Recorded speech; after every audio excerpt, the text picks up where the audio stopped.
So, the first entity we will be discussing is a branch retinal vein occlusion. Here these patients can have a sudden onset of vision loss, which means that these patients can have, if it is sudden, it can indicate macular edema. This is usually a painless decrease in vision, and patients can have metamorphopsia. When we say metamorphopsia, the word metamorphopsia means there is a distortion of images, and this is occurring because of either what we call a micropsia or a macropsia. Either the images look larger or smaller. It depends on the anatomical location of occlusion is important.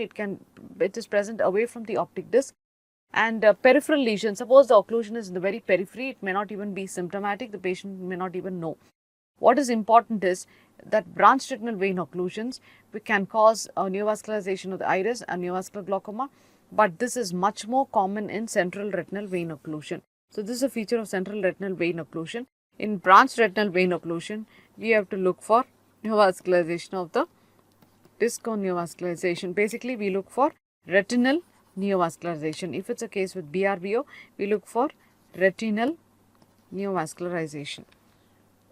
So, if it's a branch retinal vein occlusion at the fundus, you look for dilatation and tortuosity of the veins. You look for flame-shaped and dot and blot hemorrhages, cotton wool spots, and at the arteriovenous junction. So, here you are seeing this picture, you can see that the veins are dilated. So, how do we know if it's a vein? Because arteries are more reddish, veins are darker, and arteries are thinner.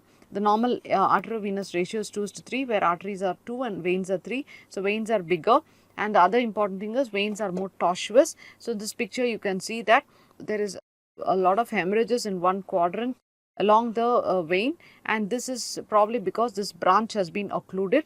You can also see here there is a lot of hemorrhages, and these whitish areas that you are seeing are cotton wool spots.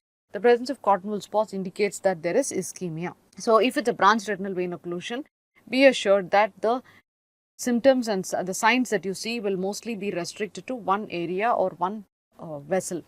This is an old branch retinal vein occlusion with macular edema. You can see that the macula looks very fuzzy, whereas this area is well defined. The disc here, the entire area is very fuzzy.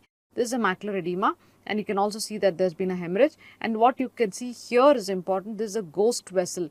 So, this patient most probably had a supratemporal branch retinal vein occlusion, which has become like a ghost vessel.